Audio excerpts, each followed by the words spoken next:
Welcome to Temple of Geeks Who Review, a Doctor Who-inspired podcast for fans of the long-running British science fiction television series. I'm your host, Elizabeth, aka Lady of Time Cosplay. And I'm Nate, also Doc in the Box. We're massive Doctor Who fans, and we're here to talk about all things Doctor Who. Throughout our series, we'll be discussing the latest episodes, the classic series, spin-offs, and everything in between. We'll also be bringing you interviews with people who have worked in and around the series, behind-the-scenes information, and all sorts of other Doctor Who-related fun. So whether you're a longtime fan or just getting started, we hope you'll join us for the ride. Today, we're going to be talking about the Church on Ruby Road, but first, let's do a little bit of Doctor Who news. So, into our official Doctor Who news, the Church on Ruby Road is going to be a novelization. The Christmas Specials novelization will be written by, and forgive me if I mispronounce the name, Esme Jackimi Pearson, and will be released in hardcover on January 25th of 2024. Time is relative anyway, so pre-order now. You'll get it in the future. You heard about it in the past. It's all good. It's Doctor Who. We know we love it. It's New Year's Eve as we're recording this anyway, so time makes even less sense right now. So. I know, it's weird. It's New Year's Eve, and we don't have a special because it's been tradition for 2 years. I'm sorry. I am the only reason I think we ended up getting the New Year specials was to satisfy not missing Doctor Who in a year, because I think there were a couple years where we only had the New Year special and that was it. And I think that's why they moved those specials to New Year's, just so they could say Doctor Who's been running every single year since, et cetera, et cetera. Yeah, that definitely works. So I think there was one year that we only had a Christmas special as well. Like, I think the year that the Dr. Mysterio one came out, that was we only had that episode that year, I think. But we did have Doctor Who that following year, too. Yes, that's true. Instead of just being like, oh, we have one episode at the start of the year, and you got to wait until next year for it another. Yeah. So it's nice to have the Christmas specials back, though. Yeah. And then moving on with news, the Daleks serial will be in colored DVD and Blu-ray. The first broadcast on Doctor Who's 60th anniversary earlier this year, the colorized version of the classic serial, The Daleks, will get a home media release on February 12th of 2024, alongside the updated and cleaned up footage. The episodes have also been edited together in a 75-minute format with new sound and a new score by Mark Aries, if I said that correctly.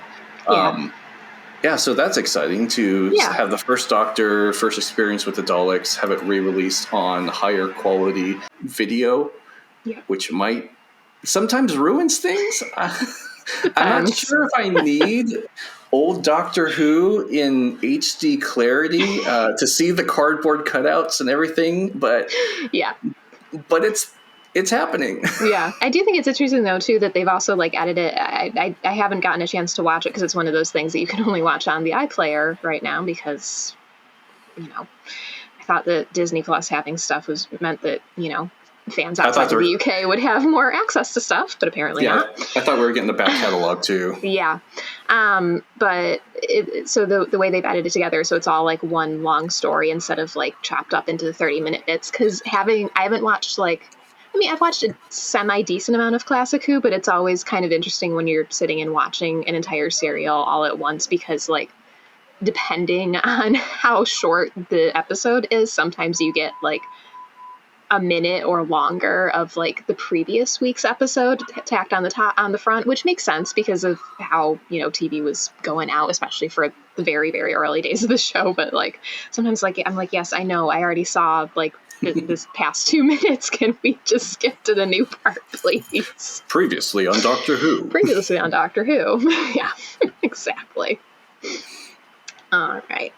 In some sad Doctor Who news, though, Richard Franklin, best known to Doctor Who fans as Unit's Captain Mike Yates during the 3rd and 4th Doctor's run, has sadly passed away at the age of 87 after a long-term illness. A spokesperson for Franklin's family said, "We are deeply saddened by his loss. We will fondly remember him for his generosity, creative spirit, and fantastic storytelling. He is also well remembered outside the family for his long-running career in TV and theater, where he delighted audiences of all ages. This gave him great joy, and we know his legacy will last." That's sad. I believe he passed away on Christmas Day, too, which is always hard, so. Yeah. Then in some Big Finish news, Big Finish has announced that some details for the next set of audio adventures with Christopher Eccleston starring as the Ninth Doctor. And this time he will be joined by Expanded Universe fan favorite Bernice Summerfield, a 25th century archaeologist created by Paul Cornell for the Doctor Who books in the 90s, and now played in the audios by Lisa Bowerman. The 3 episodes in Doctor Who, The Ninth Doctor Adventures, Buried Threats, are A Theatre of Cruelty by Lisa McMullen, The Running Men by Mark Wright, and Ancient History by Matt Fitton. Producer David Richardson said, "The Ninth Doctor and Benny, it's irresistible, isn't it? Our script editor Matt Fitton pitched the idea to me, and it seemed a no-brainer to propel Benny into this era of Doctor Who and discover how she would interact with a modern Doctor. Buried Threats will release in February 2024, so probably in time for Galley." It's always nice to have more 9 stuff anyway. Yes, I know. I'm kind of behind on his stuff too. I really gotta listen to more of his audios because I've listened to at least a couple of the early ones and they're a lot of fun. I think I saw online Chris and Billy were both at the same con a couple weekends ago, and among some other things that were discussed, if you've seen that online, he did say that if everything was right, including the money, that he would be very happy to do some audios with Billy, and Billy said of course she would too. So hopefully we'll get some 9 in Rose audio adventures sometime in the near future. I'm sure it's also because, all the schedules and everything have to align perfectly for that sort of thing, because yeah.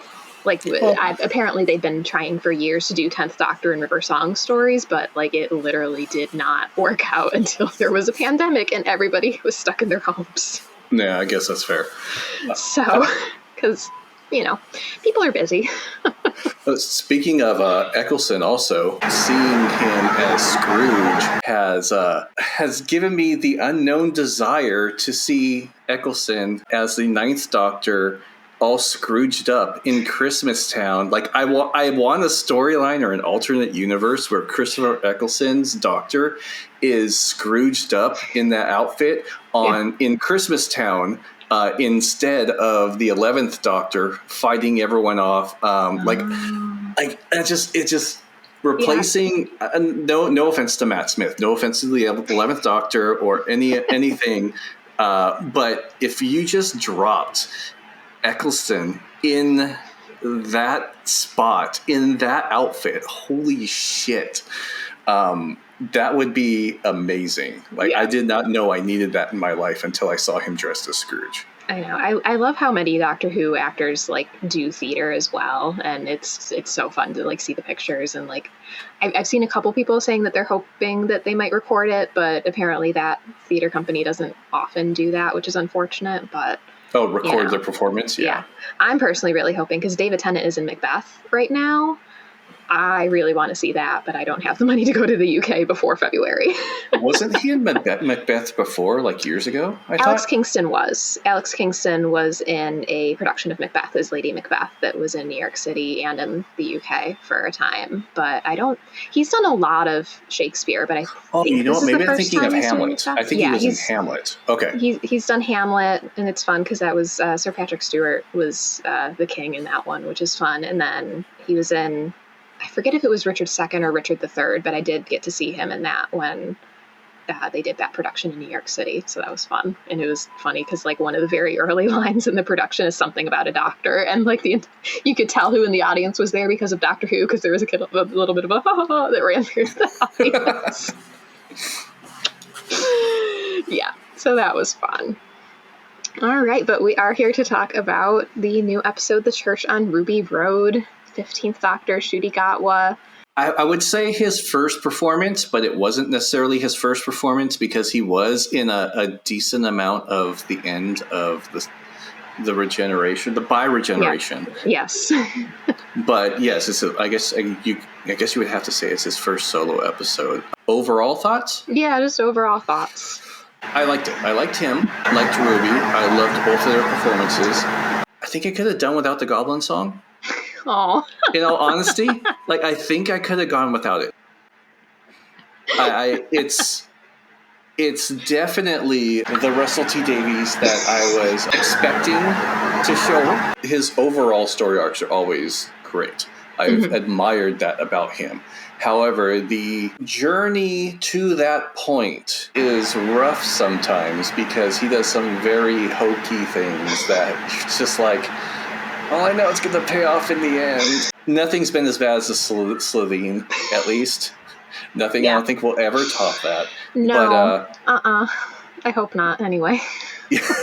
But the Goblin song wasn't terrible. It's just I think we could have done without it. I don't know if it was there for time, because I know if there wasn't a song, it would have been a shorter episode. But I don't know. That was my main thing.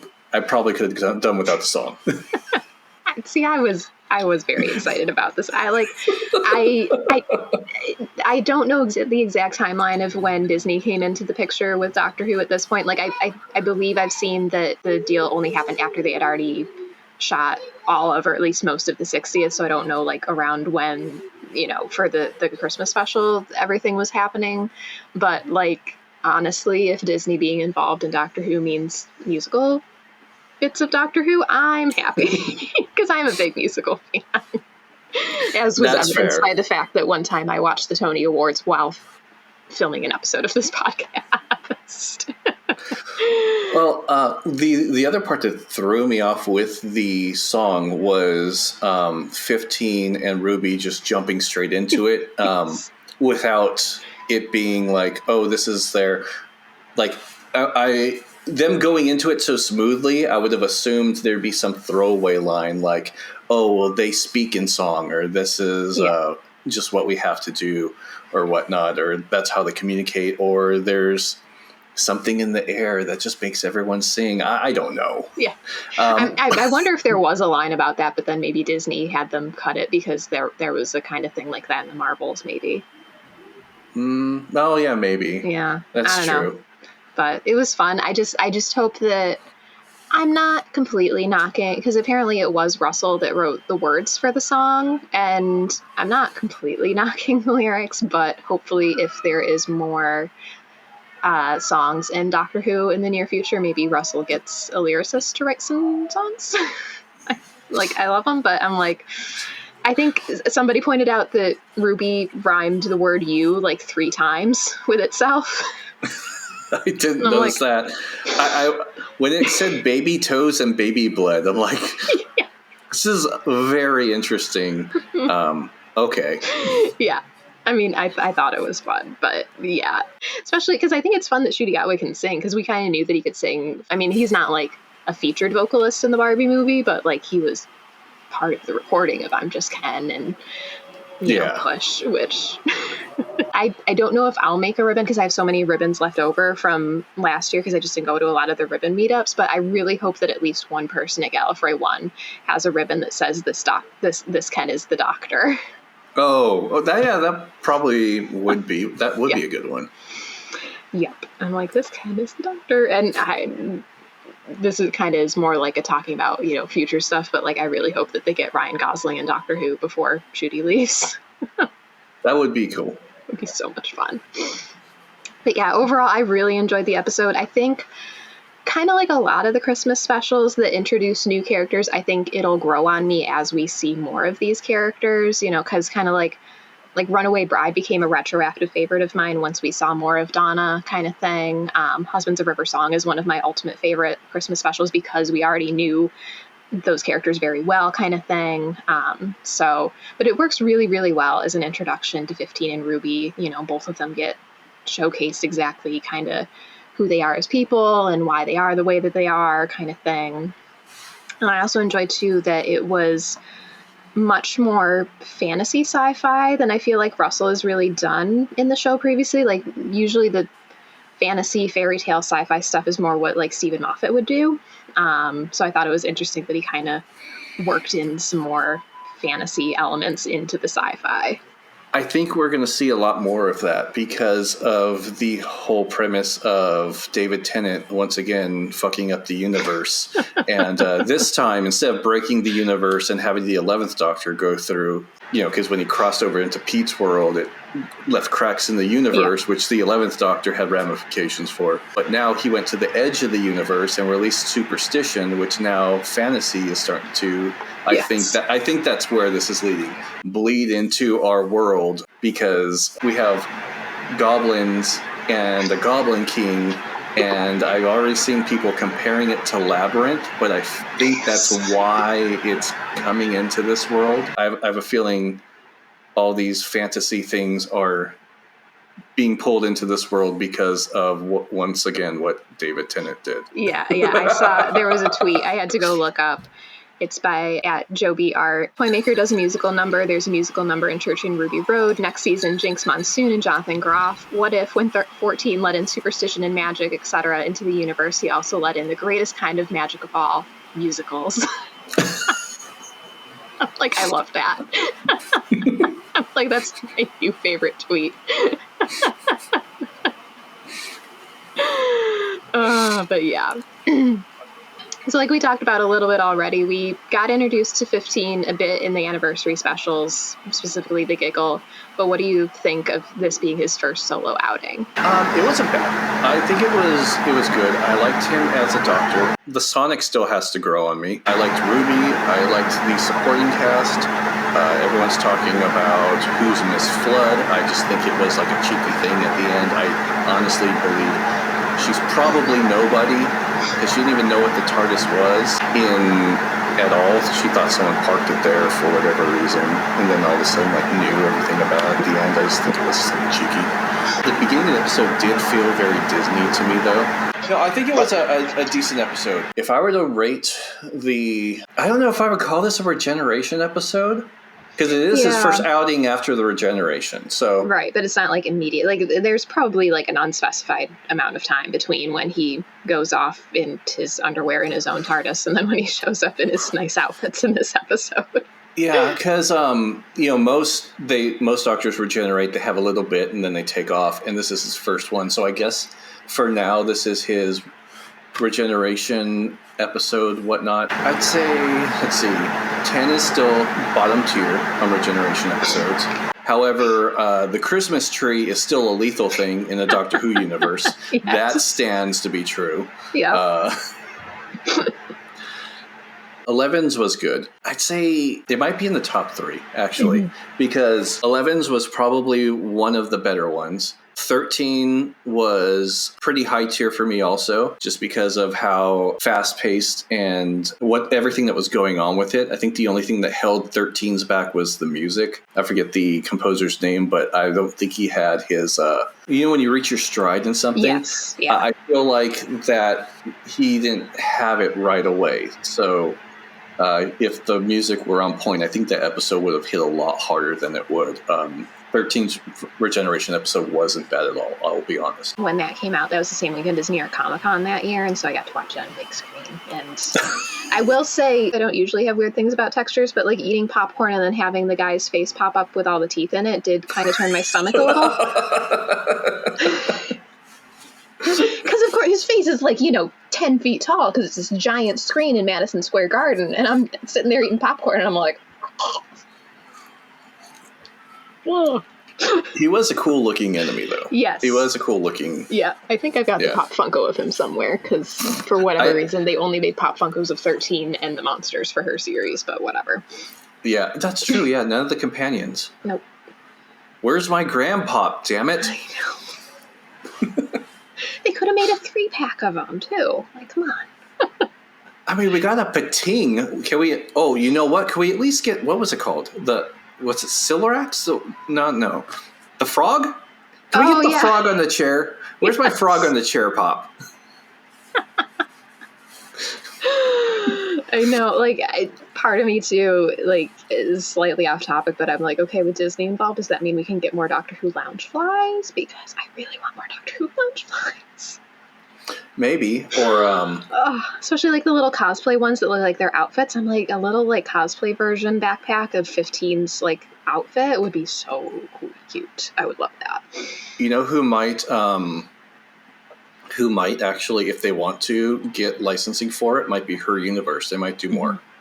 since they Yeah, already did they the do some 13 Doctor one. Who. Yeah, they do some Doctor Who stuff. I think they've got it doesn't say that it's 14's coat, but it looks a lot like 14's coat that they have right now. I don't think I've seen that one. They haven't really advertised it a lot, but yeah, I'm this sounds very like consumerist of me, but I do hope that there's 14. more. Yeah, there was a blue one with like yes. I didn't like that one. Yeah. Honestly, it didn't look that great. It had like a little embroidered screwdriver, but it was. Yeah, I hate it when they do that. Yeah, and it was the same, like almost like just barely darker, but almost like the same stitching as the coat, That's but weird. slightly darker. So you couldn't. If you paid attention, you'd see it, but it wasn't like you could see that there was something there from across the way. Yeah, that's weird. The inside, I think, had. I don't know if it was TARDISes. It had some specific Doctor Who lining, but you're not going to see that unless you're flashing your lining out like Capaldi. Yeah, I really love 15 so far. He's like so fun and sparkly. He's charismatic. He's very charismatic, but he's got the riz. Like the young people say, he got the riz. Yeah. Yeah, I did in my notes quote Taylor Swift. I said, but I am glad that we did see that he still has the I'm the problem, it's me side that the Doctor tends to have. Oh, you're talking about how much riz he had. I thought he walked in the room and made the whole place shimmer. There you go. I'm just, because he's fun and sparkly, but like when he came out with the line like we're doing therapy and out of order or whatever, I was just like, that was something that I thought was very clever on Russell's part, because he needed to do some sort of reset on the character so that there wasn't like a ton of baggage that he was bringing to what was supposed to be kind of a reboot of the show and a good place for new fans to enter into the show. But yeah, he still has that, I'm the problem, maybe I'm the bad luck kind of thing going on. It'll be interesting to see how that is, because I think that balance between the lighthearted comedy bit and like the grounded and tragic moments of the Doctor is very important. It should never be the exact same balance for any Doctor. I mean, because like a lot of people are like, oh, 12's too grumpy, I don't like 12. I'm like, did you watch 12 though? Because he's very silly when he's around people that he enjoys and is comfortable with. Or like with 11, he's very silly around everybody, but then like with people that he's able to have those more serious moments with, he has those more serious moments. So it's important to have like some sort of balance, but it should never be like the same balance, if that makes sense. Yeah, like 12 was he was grumpy, but he was pretty straightforward, and if you're fucked, you're fucked. And I can only do so much. That guy died because I needed to buy his time to get the rest of us out of here into the Dalek. Yes. But everyone freaking, not knocking 11, I find it funny that everyone loves 11 because he was bubbly, but he was manipulative as hell, and be like, oh no, like even just to the point where it's not going to hurt, and then right in Clara's palm. Yes. I like. The Doctor needs his past to have depth. Yeah. And I hope everything's not resolved, which I don't think is the case. Because I already mentioned him being found lame, as I said. Let's go, I don't have parents either. I just found out. So I think they're going to start going on to the whole, a little bit at least, Timeless Child. I almost forgot what it's called.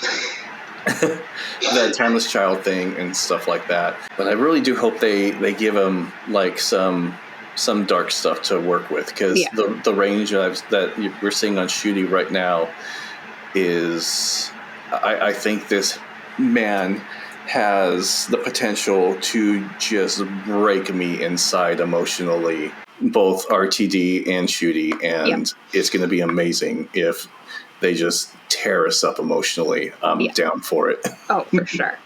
Yeah, and he does, the Ncuti got was Doctor so far kind of feels very like season 2 early 10th Doctor to me, so I'm interested to see like how RTD distinguishes that in the writing specifically. Like I'm sure Ncuti Gatwa is going to be able to no problem distinguish himself from every other Doctor, because he is just an incredible actor, like they all are, to be honest, so I'll be interested to see how Russell kind of makes sure that he doesn't like fall into just writing the 10th Doctor kind of thing, if you know what I mean. Yeah. And he does that like frantic, excited about cool things very well. Like one of the other ribbons that I hope we see at Galley, just because it was such a fun line and such a fun delivery, was, I am learning the vocabulary of rope. Like, I love that line. I'm like, he's fun, and I can't wait to see more of him. Like, it's going to be delightful, but I, again, hope that we get some of those, I don't want to say darker moments, but get, some of those moments of drama and conflict, especially as we see what the entire story, because there's definitely stuff that's being set up in this episode that is going to come back later, I think. Oh, of course. In the vocabulary of rope, they missed the massive potential from either character, the Doctor or Ruby, but probably the Doctor would have had it best if when they were analyzing the rope. I'm learning the vocabulary of rope and just analyzing it, and when they found like what they needed, just like staring at it for a second and be like, oh, that's so naughty, and then just like undoing it, like that would have been freaking perfect. They dropped the ball on that. They didn't do that. Oh my god. Or like, you naughty little thing, and then just doing it. I can't believe they didn't. Oh my goodness, Russell, come on. Alright, so we've talked about Ncuti Gatwa, the 15th Doctor. What do you think about Ruby Sunday as a companion and her backstory, as we've seen in this episode? Oh, her backstory is she has no backstory. That's what we have so far. I like her. I'm a little conflicted because they had her put everything together at the end. But this dude that she was blatantly staring at and paying attention to at a club, who caught a glass in front of her at a club, spoke briefly with at a club, and then is running on a rooftop and jumps on a ladder in front of her, has no mention or recollection of, hey, I've seen you before. Or like, are you following me? Or like, who are you? You were like here. Like, just no mention of that whatsoever. And that was, I don't know if something was cut out, but that just didn't sit right to me. Well, that and the point where all of a sudden they brought out the fancy gloves and forgot about the baby who was going to be eaten and just did like a little magical rope dance for a second. Yeah. Like, I can fly, see? There's no Mavity. I love that the Mavity thing has become a running joke. Okay. I need to go on that. I'm glad you mentioned that, because I don't know if that's a running joke. At this point, I honestly don't know if that's a running joke. They changed the description in one of the YouTube videos. That's so, which I think is so funny. So I thought when they said Mavity, when Ten and Donna said Mavity, I thought it was like, haha, it's a joke, it's in between us. But now that Ncuti said Mavity and then went to Sonic the door, it didn't work. I expected him to say, oh, it doesn't work on wood. And it was like, oh, wrong world. I have a feeling something's greater than we're expecting. Maybe that's just me having my dumbass theories and higher expectations of writing. But I'm wondering if Mavity is not a running joke, if something changed when they went back. Yeah. And we're going to see ramifications of a number of things throughout the series. Yeah, because he did that... it would be kind of what he did with Bad Wolf in the first season, where you kind of just, at first it was like, oh, haha, this is silly. And then later you're like, oh. Yeah, because Ruby didn't be like, Ruby never went, I mean, granted, she couldn't recognize a person face to face to her, but she didn't go like Mavity, or like there was nothing. It was just a throwaway comment, which Russell does all the time when something is breadcrumbed in there. Yeah, oh, for sure. Yeah, I really enjoyed Ruby Sunday. I kind of want to see if I can put together her outfit from this episode in time for Galley, because I loved her. She was so much fun. I do think anytime, I just have to find like the right jacket and everything. I need a blonde wig anyway, because I want to do Shin Hati as a cosplay as well. So look for something that's even similar to a Leon Kennedy jacket from Resident Evil. When my eldest mentioned that when we were watching the episode, he was like, damn, she got the Leon jacket. Because it's very similar. Like, it's not, it's obviously feminine, and his is a guy jacket, but like the feel of it's very similar. Yeah. But I think anytime the Doctor and the companion have not the same story, but like have things in their life that are like running parallel, like with Nine and Rose, kind of, you got that a little bit because they were both like kind of running away from something. And Eleven and Amy kind of had some parallel things going on as well, and so I think it's going to be super interesting to see how that shared story shapes their relationship and shapes the stories that they get involved with. I think especially too because it's so clear that Ruby's family is much more loving than Taecyeon ever was. Just saying. I'm like, yeah, you found this child, and then as soon as you found out that there was something different about them, you started experimenting on them, and yikes. I am interested to see what her reason for traveling with the doctor is, because, it's not like she's running away from a boring life like Rose was. It's not one trip like Martha, because it just felt very, very spontaneous for her to run after the doctor like that, because she has such a loving family. She did just have like that kind of bombshell thing about like, oh, we literally have no trace of your family, your biological family. But I'm just interested to see where that goes. Kind of like how Stephen Moffat kind of furthered the ideas that he first explored in like The Girl in the Fireplace with the child meeting, the doctor meeting somebody as a child and then meeting them again when they're grown up kind of thing, how he expanded upon that with Amy. I'm wondering if Russell is planning on expanding on some of the ideas that he initially wrote in the Father's Day episode with Nine and Rose with Ruby. Like, I don't know if that's going to be part of why she wants to travel with him, because she thinks that, okay, maybe I can find answers this way, depending on how things go. I love that she just will run into danger just like any other companion. So, of course, she's going to be great. I do hope that, and as much as I love her, I do hope that one day we get like a non-contemporary Earth companion. Like, I get why the companion is almost always from the same time when the episodes are coming out, but it would be nice to, like an alien or just somebody from a different time period, I wish. But she's fun. I can't wait to see. I think that's what we got. Ruby has no ancestors. She has no trace of anyone. Not anyone on social media, no blood, no driver's license, no tickets. I think she was dropped off from the future.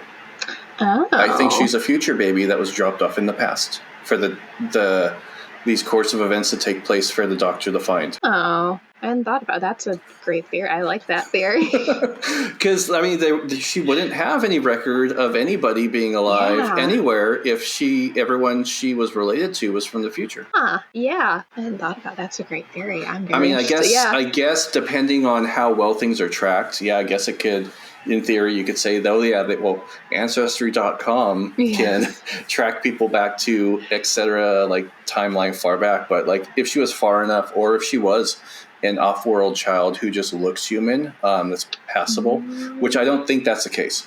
I don't think that's the case because they tested her DNA. That would probably have gotten flagged up if they were doing DNA testing. Yeah, otherwise they're doing a shitty job over at the DNA office. Yeah.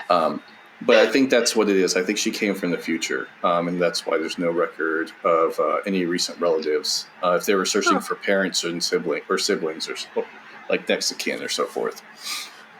I like that. I hadn't thought about that. That's fun. I know we already talked a little tiny about this, but any theories on who Mrs. Flood could be? If she's a returning character or somebody new? You kind of said you thought that she wasn't anybody, but...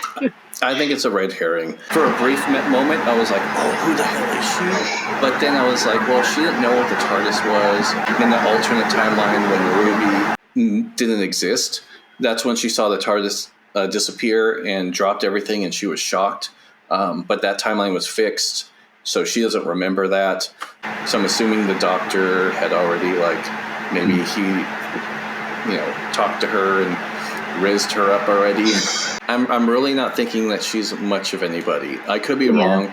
Who knows? She could be another Yanni for all we know, but I'm not thinking anything's going to come of that. I think it was just something cheeky at the end of the episode to button it off.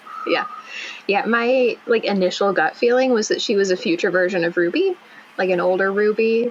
I'm not sure why that was my initial gut feeling. It's just like a completely wild left field theory. Rassilon's still out there somewhere, and pretty mad at the doctor. The only thing is that if she is somebody from the doctor's past or who is looking for the doctor, Russell's going to need a really good reason as to why she's interested in 15 in particular, since 14 is down the road somewhere. Just living his life kind of thing at Donna's house. She could be, I don't think she is like the boss that Beep the Meep referred to in Wild Era in the Star Beast, but she might be somebody else working under that person. And then, like, also just I continue to live in hope that Romana will come back on the show, though I would prefer if Lala Ward came back as Romana, at least at first, so that we could, get a regeneration for her on screen. But yeah, it's definitely something that I think, people will be talking about until the new episodes start coming out. So it'll be interesting. One theory that I have seen online is that she might be River Song because Mrs. Flood. They're both like water names, but I'm like, I don't want her to be River. I really don't. And she would know what the TARDIS was. But she would know what the TARDIS is, but yeah, I don't want her to be River because I just don't. Though I don't know, River's got some brothers and sisters floating around out there as made a thing by Big Finish, so who knows? But the water reference that was the unintentional water reference. Like, they have brothers and sisters just floating around. Yeah. River, pond, flood, floating. They're legitimately all of them are like river or like Ton and Creek and all sorts of things. It's one of my favorite. They're gonna start running out of shit at one point and just say, "Oh, this is Miss Buoyancy." Yeah. But yeah, so it'll be interesting to see how that plays out, if at all. Because we do have that kind of line that I feel like a lot of people have forgotten about in the Star Beast, about like Beep the Meep going back and telling whatever boss Beep the Meep has about what happened. So yeah, well, I mean, they kind of, I don't know if it's the same person, but in the Giggle, it was mentioned about the one who waits and was like, I will not, that's not a game I will play. Yeah. And I don't think it's Beep the Meep's boss, but when I heard the one who waits, my first immediate thought was Omega. Yes. Yeah. Dana said the same thing when we talked about the 60th anniversary. Yeah. Oh. Yeah. Omega, because there's all sorts of weird Gallifrey lore that they could dig into if they really wanted to. Yeah. Gallifrey's a weird place. Gallifrey is a weird place with some awful people. Like, just listening to some of the audios, I'm just like, like the first time I watched The End of Time after I listened to Gallifrey Time War, Rassilon popped up on screen. I'm like, oh, I want to hit you now. So another one of the rumors or theories that I saw online for Ruby was that people think that 13 dropped the baby off. Yeah. I see why. Mm-hmm. Yeah, I see why they think it.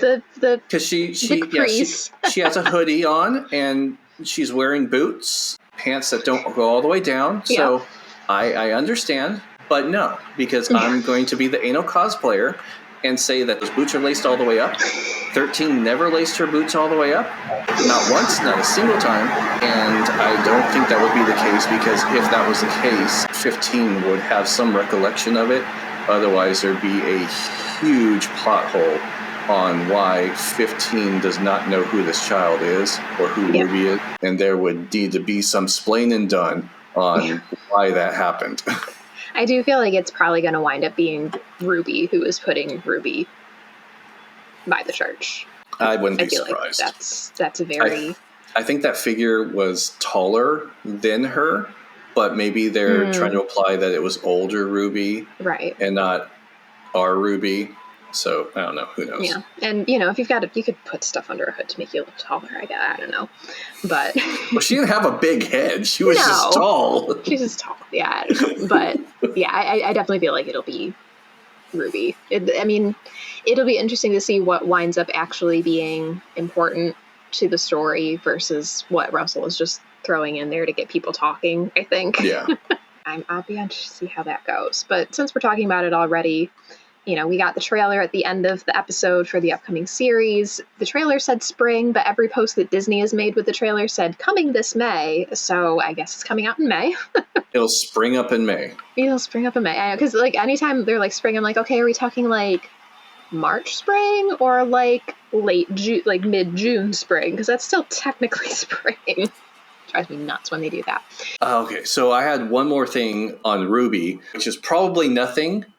It's probably nothing, and just me not knowing a lot about British doors and locks and keys. But when Ruby went to her flat and put her key into the door, the lock looked very similar to the key lock on the TARDIS at about the same height, which I don't think their flat is a TARDIS. I'm not saying that. However, when she went down to the TARDIS, I expected the door to be locked and her to slide the key in and it opened. Obviously, that didn't happen. The door just cracked open for whatever reason. I don't know why the TARDIS is welcoming her in, but I did have the first assumption of why does her key lock look like a TARDIS lock? About the same height on her door. Yeah. I mean, it wouldn't be the first time that a flat was a time travel thing in Doctor Who, because we had that in The Lodger, But, that was a spaceship that ended up being the same thing used for the silence in a different episode. Yeah. Yeah. Huh. Yeah, I hadn't thought about that. I've really only watched the one time. I got to rewatch it, to be honest. But yeah, that's an interesting point. It could just be a common thing, and maybe I'm just ignorant to locks and keys for British flats. Who knows? Yeah, well, but I mean, if it's something that they shot in such a way that you could see that clearly, they don't shoot things by mistake in TV. They plan out those shots. So, yeah, that'll be interesting. Yeah, there's like I said before, I think there's a lot of like little things that'll be interesting to see what is and is not important kind of thing, because I feel like Russell probably knows what fans are expecting from him, so I feel like he wouldn't be beneath trying to throw people off the scent a little bit to try to keep a bit of a surprise going. All right. So we kind of talked about this a little bit already, but like, what are you most excited for in the new season, and like, what do you hope to see, even if it's not something that's been like announced officially yet? I am excited to see more of Ncuti just going off and being charismatic. I am enjoying him so far. Ruby is adorable. They're both beautiful people to have on the screen at the same time. The amount of power they have together is ridiculous. What I am most looking forward to is my own fan theory. I am looking forward to seeing Ncuti going up against David Tennant, who de-evolves into the Valyard. Because this would be the perfect time. That would explain the bi-regeneration. 2 TARDISes. Maybe Tennant, now that he's split off from the other half, does not have the regenerative powers as much as he used to, and gets as Donna and her family passes, as he gets older, doesn't have anyone to connect him and anchor him in humanity anymore, starts becoming Mr. Time Lord Victorious, just once again thinking that the universe owes him, and goes after himself to put himself on trial to get his regenerations back. So that's what I am hoping to see. I want to see David Tennant turn into the Valyard. One of the notes I did put is I don't want 14 back anytime soon. No. But if it's like a good story like that, I wouldn't be too upset. I kind of mentioned this in the last episode too, but like, as much fun as I think the bi-generation thing is, it doesn't completely rub me the wrong way, but like it just irritates me a tiny little bit that David Tennant's Doctor still exists, kind of, because like, while at the same time we have the first black man playing the Doctor full time. I mean, we had the fugitive Doctor played by Joe Martin, but at the same time her story was at the same time as Jodie Whittaker's. I'm like, I really hope that they don't try to fall back on 14 for anything, because I want Chudigatwa because he's obviously very, very capable of shining magnificently on his own. So if there's an idea of bringing 14 back at any time, I just hope it's not anytime in the near future. I'm like, give him, at least his first series, if not far into his second series, before you even think about bringing David back. I don't think they really can bring David back anytime soon, because my guess would be that after he's done with his run of Macbeth in February, that probably, would imagine Good Omens season 3 will start filming shortly after that, depending on how far up has gotten with that. But yeah, I love David Tennant so much, but I'm like, I don't want to see him for a while in the show, as much as I love him. Completely agree. I love David Tennant. I love the 10th Doctor. I enjoyed him as 14. However, keeping him around, we had our first female doctor. We have our first POC doctor, who's also part of the LGBTQ plus community. I don't want Tennant to be just kept on as a retainer to keep the fanboys happy whenever exactly. they need to bring people back, which is another reason. Like, other than story-wise, I think that would be an amazing story. Mm-hmm. But other than story-wise, seeing David Tennant de-evolving into and turning into a villain would satisfy me, knowing that that was the reason he was kept around, and that people couldn't say, oh, you brought Tennant back, you could do it again. Right. Or, like, he's still around. Like, if he was there for the purpose of becoming evil and closing that loop off, I think that's would make me feel much safer than just having him around. Just it feels like a retainer right now. Yeah, exactly. And that's unsettling to me. Yes, yeah, it's like Shooty should be able to stand on his own, and like I said, I think he's perfectly able to. And he can. Yeah, he can. Sure. This dude's already risen it up. I'm gonna keep using that word. I think you should put that on a ribbon for Galley or something. Yeah, no, exactly. But, I'm really excited by all the guest stars that they have coming up, especially Jonathan Groff. Like, is he going to spit? Probably. Have I told you that I did not see him in Hamilton, but in 2019 when I was in town for New York Comic Con, I did see him in Little Shop of Horrors, but like I missed tickets going on sale, so what I had to do is I went and I entered the in-person ticket lottery for it, and then the in-person ticket lottery, it was still technically previews, but it was front row seats, and because it's an off-Broadway theater, I don't know where the pit orchestra is, but like the pit orchestra was not like where it traditionally is, where you have like, seats, pit orchestra stage. My knees were like this far from the stage. Front row, Jonathan Groff singing in Suddenly Seymour was a bit of a splash zone. Just a little bit. So it's kind of fun because like once his episode goes out, I will have seen, I think, 3 Doctor Who actors live on stage, because I saw Alex Kingston in Macbeth, I saw David Tennant in Richard the Second or Third, whatever one that was, and then I saw him in Little Shop of Horrors. So that's fun. It'd be funny when they were filming if he did end up spitting, and it ended up becoming like that episode of Friends where Joey's, I forgot what he had this acting job, and this dude was spitting all over the place. He's like, that's how you work, and that's how you enunciate, and then they end up spitting on each other during the entire take, and then they call cut, and they're wiping each other like their faces off, and like that was so amazing. Oh my gosh. Yeah, but I'm excited to see him. Like, just the guest stars sound so much fun. Like, again, I don't know if it's like the Disney money where they can get some of these more, these guest stars that are more known for stuff in America or whatever, but I'm very excited to see Jonathan Groff. He's a lot of fun. The Beatles episode looks really neat, and I think, if I'm remembering correctly from when they first announced kind of this stuff, I think that's the episode that Jinx Monsoon is in, and also the one that's pretty heavily rumored to be a musical episode.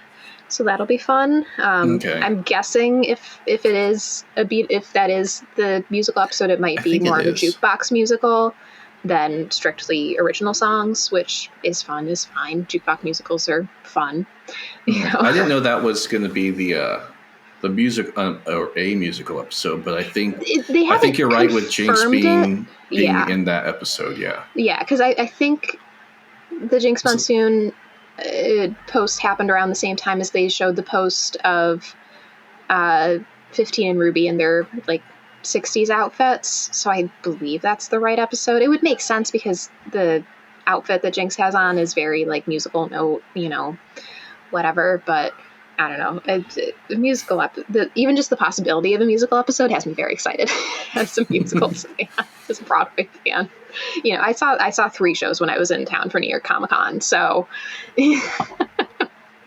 I wonder if it'd be amazing if it'd be a nod to Capaldi if like they were if they were like the Beatles were recording and didn't know exactly what to do, and Shudi just came in there and did like a riff on a guitar and like made some like 12 comments or something like that. Yeah. Was like, oh yeah, I used to I shredded on a tank once, and I was thinking of this. And oh, I would love that. Anytime 12 gets a little mention, it makes my heart happy because he's my favorite. I'm also excited to just see what surprises Russell still has in store without what I felt like with 13 was like such little, like I feel like Russell knows a lot better how to keep surprises while still keeping people engaged and still promoting the show versus like telling people 2 weeks beforehand when the new episodes are coming out kind of thing, which I felt like happened a lot with Chibnall. I mean, because one thing is, like, Chibnall was able to keep secrets really well, but I don't think he could do it and promote the show at the same time as well as I feel like this is going to happen. I mean, I know that I never went and looked at the leaks for the 60th anniversary stuff. I was kind of aware of them, and I'd kind of heard whispers of the bi-generation thing being a thing before the episodes came out. And then, but it still surprised me. I still was, because when I first read those leaks, I was like, that sounds silly. Like, that's not going to happen. But then it did, and it was exciting and worked decently well, I think. And then also how, he was able to put Ncuti Gatwa's one of his lines from the 60th into the trailer while obscuring what exactly was going on behind him. Yeah. Apparently, the entire time he was that cloudy landscape, whatever. Everybody was like, "Oh, is it Gallifrey?" No, they just green screen. Yeah, they just green screened it. It's supposed to be the unit building, but then it was not. So I do think kind of when we're talking about like, oh, who's Mrs. Flood, who's Beefy's boss, kind of thing. Like, he's able to put those little things in there that will keep people talking more without having to like reveal a ton of stuff in the trailers, I think. What else did I write down? Oh, I'm interested to see who else will be writing episodes this season. I'm hoping for some new voices, but also maybe some returning ones. If Russell was able to convince Stephen Moffat to come back for an episode or two, I'd be very, very happy. I would love for Moffat to pen at least one to two episodes at minimum. I would love to see him. His 2-parters have always been terrific. Mm-hmm. I would love to see him back on board with RTD. Them together is probably the best of who we've had since Who was around, to be honest. Not that they don't do well individually, but them together is a force to be reckoned with. Oh, for sure. And I'm kind of hoping that maybe some of the Big Finish writers will get a crack at maybe doing something for the TV episode. Because there's like the Big Finish people do amazing work, and I would love for them to be able to get to work on the TV series proper as well. And kind of same thing with the writers. I'm hoping for a mix of like new and returning baddies. Because like with 13's first season, I thought it was, at the very least, I would like some new villains that the Doctor isn't running around going, huh? What? Huh? I don't know about this kind of thing. Yeah. That was one of the things that kind of irritated me. I'm like, okay, the Doctor's very smart. Just because this is new to us doesn't mean that the Doctor would have no clue what's going on, kind of thing. So I'll be interested, but also it's fun to see. Like, I don't know if we'll get the Daleks. I think I read somewhere that Russell said that he wants to maybe not do the Daleks again right away, but then he used them in the Children in Need special, so who knows? I feel his Cybermen episodes are usually pretty good. So just I'm hoping there's a mix. Like I said, I don't want 14 back right away, and I'm just excited that the show is back and that we know that we're getting new episodes fairly regularly now, because this next season has been finished for like a while now, and they're already filming Ncuti Gatwa's second season as the Doctor, like now, essentially. Probably not right now because it's the holidays, but you know, it's because Russell even posted a picture the other day, like, oh, here's a picture from like behind the set of the 2024 Christmas special. And I'm like, oh my gosh, you already got that ready, yay, kind of thing. And I'm excited that it's going to be on a more easily accessible platform too, for hopefully getting new viewers in with Disney Plus. Hopefully Disney Plus markets it a little bit more than they did the 60th, but I just think it'll be fun to get new people into the show, especially because it's supposed to be a really good jumping on point too. One of the writers that I would like to see return, and I can't hype this man up enough because every episode I've seen of his has been enjoyable, is Jamie Matheson. Mm-hmm. I enjoy his episodes. Flatline is still one of like the only episodes of Doctor Who where I like, well, you know, you're lounging watching the show. I sat up and went, "Oh shit!" Like the second that arm went out of the tunnel and grabbed someone, I was like, "What the fuck?" Yeah. Flatline was good. Mummy on Orient Express was good. The Girl That Died was good. Oxygen. I would enjoy I would love to see him come back and pen some more episodes. Yeah. I like what he does. Yeah. Sarah Dollard, I'd also love to see come back. She did Face the Raven and Thin Ice, which I loved both of those, you know. Overall, hopefully more women writers on the show, because there haven't been a ton even since it came back in 2005. I want to say 3 or 4 of them. So not a lot of women writers on the show, which is unfortunate, but I think it's like shorter seasons again too. I want to say it's shorter seasons again. Yeah, because I feel like I saw somewhere it's going to be like it's like 8 to 10 episodes, or 10 episodes, or is it longer than that? It looks like it's being listed as 8, at least on the Wikipedia list of Doctor Who episodes. That's a bit disappointing. Yeah, that is too bad.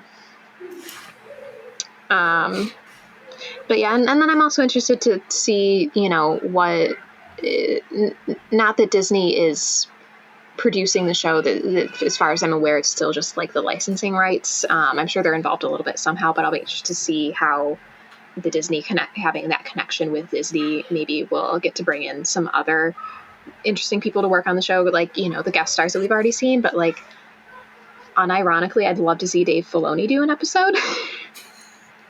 I think that would be a lot of fun. Just have it shot on the I forget what you call it. The volume. The Mando. Where they filmed that. Yeah. Oh, I'm sure they must be using that technology, because I think some of that soundstage stuff is in London. So. Maybe. But yeah, I would love to have Dave Filoni come on and do an episode. I just think that would be fun.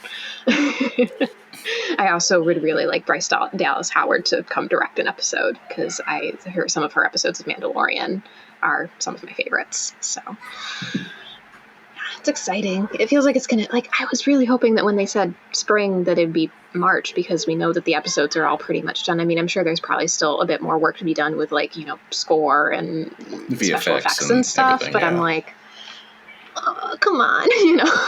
Especially they've already started production on the 2nd season. I was really hoping for a bit sooner, but it's what it is. So they might be trying to space it out as best they can too, especially with only 8 episodes. But yeah, so I'm overall excited, especially to get new fans into the show. I hope people aren't gatekeepy about it, because that seems to happen a lot, unfortunately. I'm still a little I'm not sure how I feel about the whole season 1 thing. Yeah. I understand why objectively, but also it feels weird. It feels weird also because of the whole David Tennant retention thing too. Yeah. Like, Shooty season 1, but David Tennant's Doctor is season 16 or whatever. I lost count, but you know what I mean. I don't know. Yeah, it's a new era, but I still understand why it has to be season 1.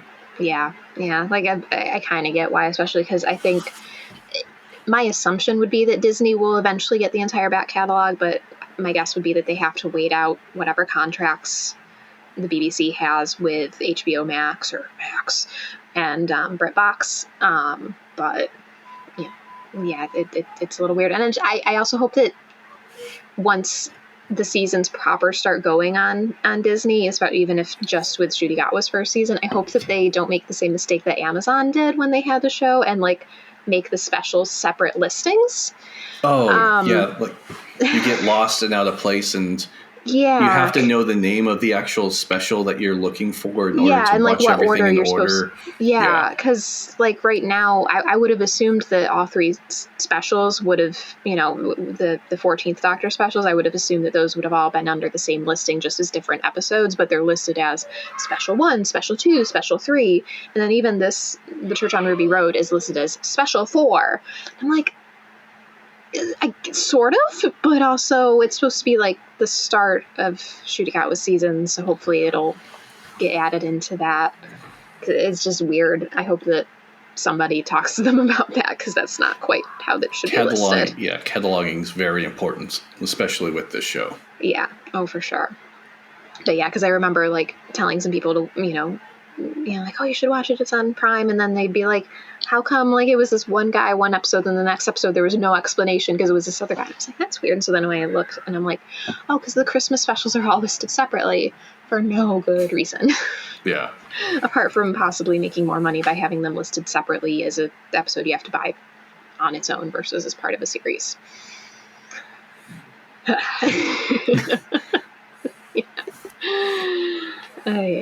But yeah, it's very exciting. Let's see if I can get a somewhat decent random TARDIS wiki page. Last week I clicked it once and I got Rudolph the Red-Nosed Reindeer. So random that was TARDIS wiki fact. Random TARDIS wiki fact. Give me a good one. Come on.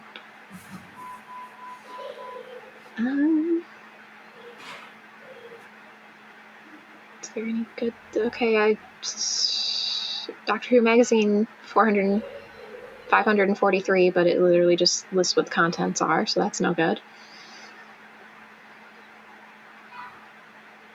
I mean, I guess that's a fact. Okay, well, I guess this is about as short as a TARDIS wiki page entries you could get. Marcus O'Donovan. Marcus O'Donovan played Claudio in the Doctor Who story The Pandorica Opens.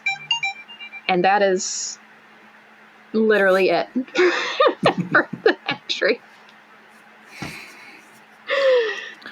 Thank you, TARDIS Wiki. Thanks, TARDIS Wiki. Sometimes it's fun. I genuinely would have loved to know what the TARDIS Wiki page looked like after the Mavity thing happened. Because, like, as somebody else on Twitter has pointed out, the TARDIS Wiki has the alphabet in the wrong order because Elizabeth Sladen one time in one episode switched 2 letters. But that's the only time the entire alphabet has ever been spoken aloud in Doctor Who. So they're like, this is the alphabet, but these 2 letters are switched in the Doctor Who universe because of one time. And it's the only time that the alphabet has ever been said out entirely out loud in Doctor Who. Well, I mean, if it's not a running joke, if they did mess with time, yeah, it'd be they're interesting. going to have some stuff to change. But yeah, it's really fun. If you go on YouTube and look up the clip from the Bells of St. John of the 11th Doctor's anti-gravity bike, in the description, they adjusted the description of the video, and so now says the Doctor's anti-mavity bike. Like the official Doctor Who? Mm-hmm. Okay. That's not concerning. Like it's ha right now, but I'm already thinking it's not ha based on what I said. So yes, there I go. I guess we'll find out. Soon we'll find out the mavity of the situation. The mavity of the situation, yes. Yeah. So if on YouTube you look up, ooh, that is loud. Shut up. There we go.